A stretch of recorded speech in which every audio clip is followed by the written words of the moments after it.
Olá, tudo bem com você? A lição dos jovens deste trimestre trata do livro de Levítico e está muito boa.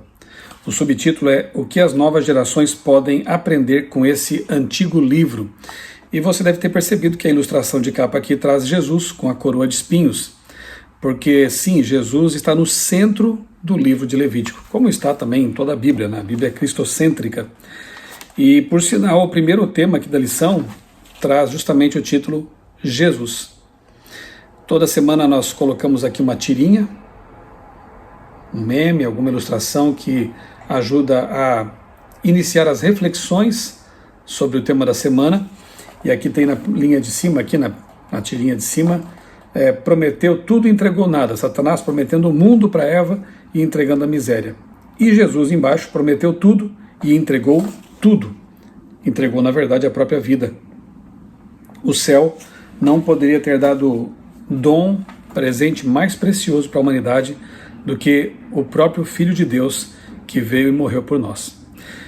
Eu fiz recentemente uma live com o doutor, pastor e professor de teologia Ezinaldo, lá do NASP, Campus Engenheiro Coelho. Está aqui no meu canal um vídeo fantástico, 1h30 de estudo, de análise do livro de Levítico. Eu fiz isso já pensando justamente na lição deste trimestre dos jovens. E você pode acompanhar essa live, eu vou deixar aqui na descrição o link para que você possa assisti-la se ainda não fez isso. Realmente um conteúdo muito bom. Nós teremos 3 meses para estudar o livro de Levítico no Pentateuco, um livro de Moisés, com ensinamentos fantásticos. Um livro que focaliza o aspecto da santidade, da santificação. No miolo dele está ali o dia da expiação, o Yom Kippur, que é a solução para os nossos problemas.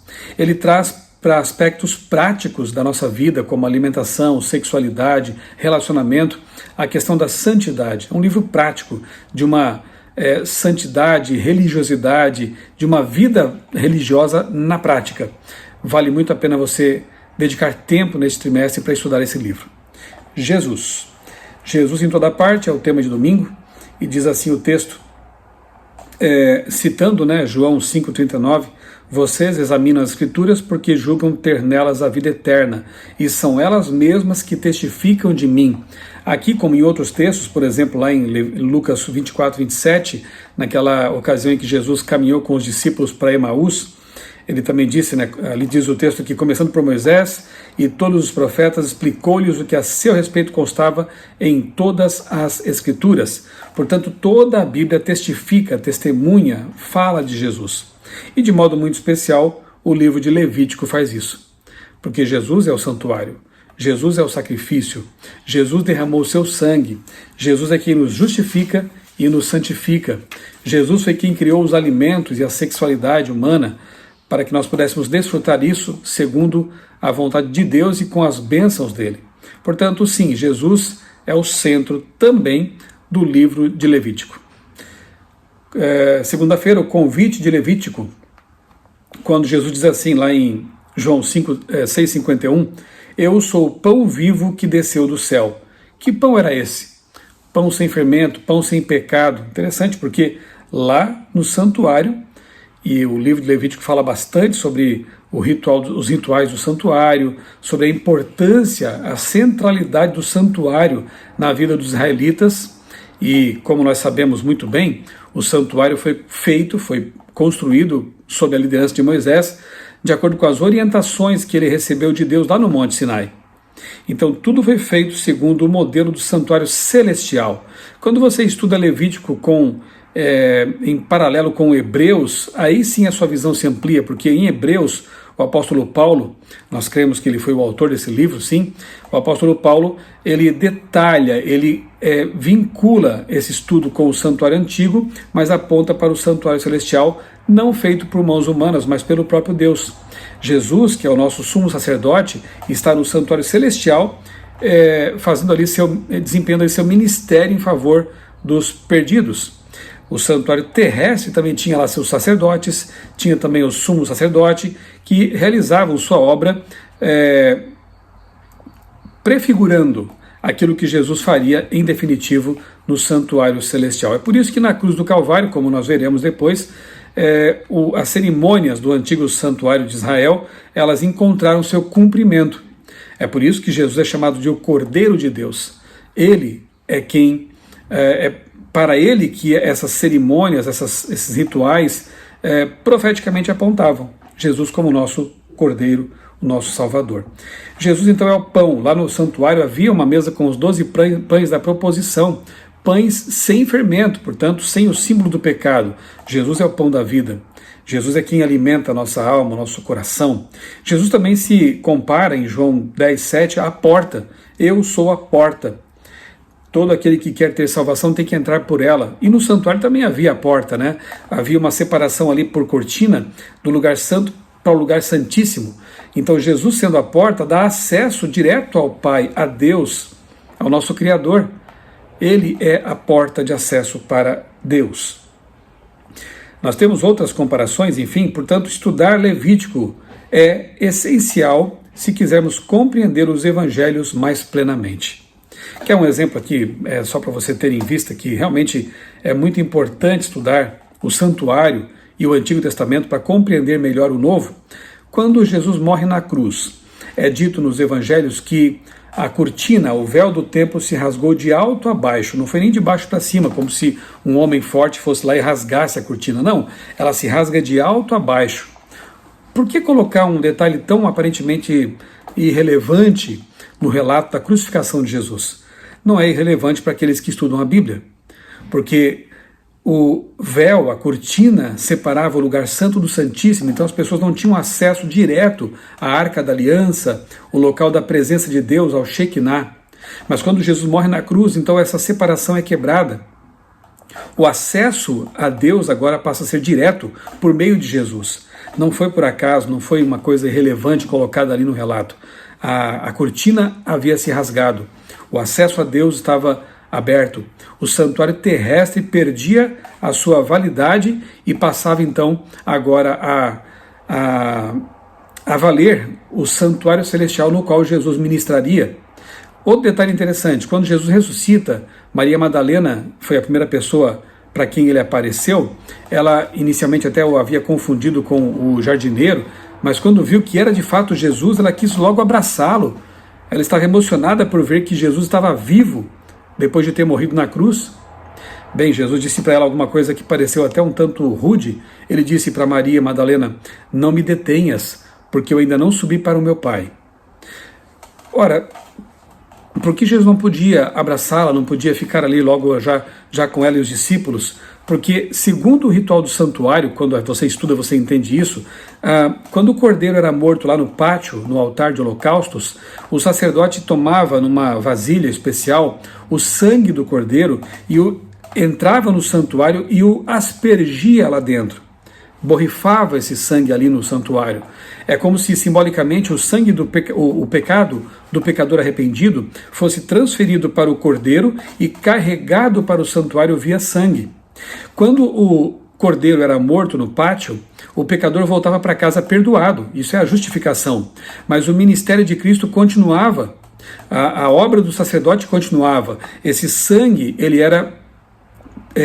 carregava os pecados daquele que foi para casa perdoado e ficavam ali manchando o santuário. Por isso que era preciso todo ano fazer uma cerimônia chamada de Dia da Expiação, ou Yom Kippur, que prefigura a purificação do santuário celestial também, porque no santuário celestial ficam lá os registros, em livros de registros, dos pecados daqueles que se arrependeram. Um dia eles serão finalmente eliminados, mas por hora esses pecados ficam ali registrados para o juízo.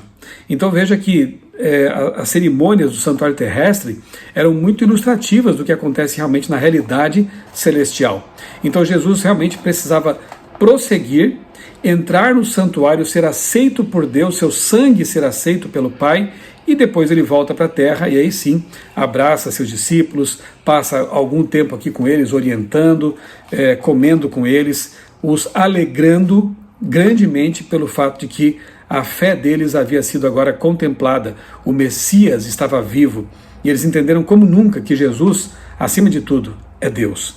Então realmente, estudar o santuário terrestre, estudar as cerimônias que eram realizadas ali, estudar o livro de Levítico, ajuda muito a compreender os evangelhos e todo o restante da Bíblia.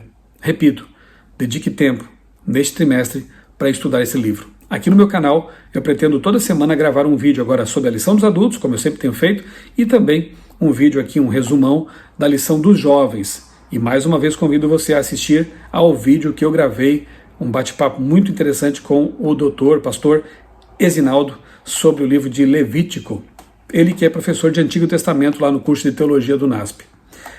Terça-feira, Desaprendendo Demonologia. Que título interessante é esse, né? E curioso. Sim, porque, na verdade, os israelitas que ficaram um bom tempo ali escravos no Egito, em contato com culturas pagãs, haviam desaprendido o sentido do sacrifício para o povo de Deus.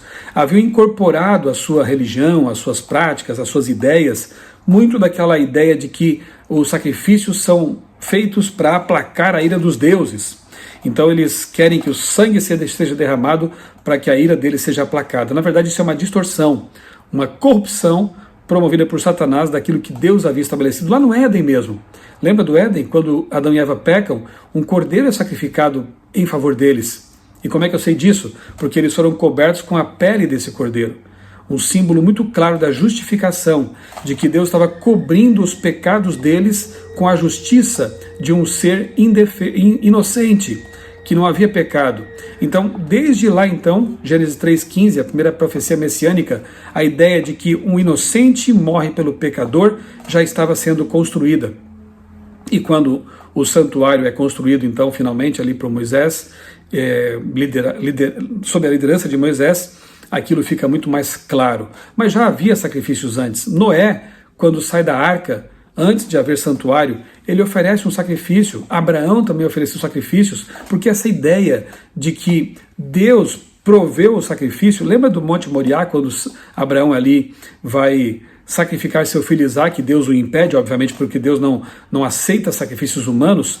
O bode estava amarrado ali num arbusto, porque Deus proveu o sacrifício. Em lugar de Isaque, aquele inocente animal seria morto, apontando para Jesus. Então, eles tiveram que desaprender demonologia, porque os sacrifícios para aplacar a ira dos deuses, como por exemplo os maias faziam, astecas, sacrificavam até seres humanos aos deuses, isso é diabólico. Deus nunca pediu algo dessa natureza. Deus oferece o sacrifício. Jesus é o sacrifício, não o ser humano. Nenhum ser humano poderia ser sacrifício, nenhum anjo poderia ser sacrifício, porque tinha que ser um ser perfeito, como Deus é. Então, o santuário, ele foi estabelecido para ensinar algumas coisas. Primeiro, ensinar a humanidade as consequências reais e terríveis do pecado. Sim, porque quando um israelita oferecia um sacrifício pelo seu pecado, ele entendia que o pecado é grave, é terrível, levou à morte um inocente. Eles eram criadores de rebanhos, então a gente pode imaginar que levar uma ovelhinha, sacrificá-la, devia ser um ato, uma ação realmente muito difícil, que marcava profundamente aquele que oferecia e o ensinava de que realmente com o pecado não se brinca. O pecado leva à morte e levou à morte do Filho de Deus. Segundo, o sistema de sacrifícios era necessário para levar o coração ao arrependimento, palavra que significa transformação da mente. À medida que o pecador entendesse melhor os terríveis resultados de seu pecado, ele começaria a ter a mente transformada, perceberia o que o pecado realmente é, um predador que tira a vida inocente. E terceiro ponto aqui, cada sacrifício era um lembrete diário de que o Messias viria morrer pelos nossos pecados, para nos perdoar por seu sangue. Ao contrário das religiões pagãs, portanto, os sacrifícios de Israel não tinham o objetivo de apaziguar um Deus sanguinário e irado. O cristianismo ensina que o próprio Deus se tornou sacrifício porque Ele ama você. E finalmente aqui a lição de quinta-feira, o único. Cada tipo de sacrifício apontava para o Messias. Sim, porque havia ofertas de manjares, ofertas pacíficas, o sacrifício diário, né, o tamide, enfim, havia vários tipos de serviços feitos no santuário e todos eles apontavam para Jesus, o Messias, porque ele seria sem pecado. Então, a oferta, o animalzinho que era oferecido, tinha que ser sem mancha, sem defeitos. Por quê? Porque ele apontava para um Salvador perfeito. Segundo, ele, Jesus, seria um sacrifício. Então, não viria como um imperador, um rei, como alguns esperavam, né? Ele viria para morrer. Tanto é que João Batista, quando recebe ali Jesus para ser batizado, ele o identifica como o Cordeiro de Deus que tira o pecado do mundo. João 1,29. Para os hebreus, judeus, atentos a essa fala de João Batista, deveria ter vindo à mente a seguinte ideia: ora, se esse aí é o Cordeiro de Deus, cordeiros de Deus morrem no templo, morrem no santuário, então esse Messias vai morrer. Alguns compreenderam, outros não, porque idealizaram o Messias e esqueceram das lições que a Bíblia apresentava sobre ele. Terceiro, ele carregaria os nossos pecados. Então, como eu disse, né, Jesus carrega, o sangue carregava e registrava isso lá no santuário, e o pecador saía então purificado, perdoado. Quarto, ele seria um aroma agradável. A fumaça dos holocaustos era considerada um aroma agradável ao Senhor, como está em Levítico 1, verso 9. Enquanto esteve aqui na terra, onde quer que Jesus fosse, a atmosfera ganhava vida com a sua presença. Efésios 5:2 e Filipenses 4:18, ali nosso Salvador é descrito como um aroma agradável. Olha que interessante, Jesus é um aroma agradável diante de Deus. Quanto mais vemos Jesus em Levítico, maior certeza temos de que o Jesus do Novo Testamento corresponde perfeitamente aos critérios de nosso Salvador, o Messias prometido no Antigo Testamento. Portanto, a lição começa realmente muito bem, mostrando que Jesus é o centro do livro de Levítico, bem como é o centro de toda a Escritura. Quanto mais estudarmos Levítico, mais compreenderemos a obra de Cristo, mais compreenderemos os Evangelhos e mais sentiremos amor pelo Deus que, em lugar de ser apaziguado com sacrifícios, veio para restabelecer a relação que havia sido rompida pelo pecado entre ele e suas criaturas. Ok? Próxima semana, o tema será devoção. Aproveite essa oportunidade. Levítico, tema de estudos da lição dos jovens deste trimestre. A lição se chama Contexto, com M mesmo, né?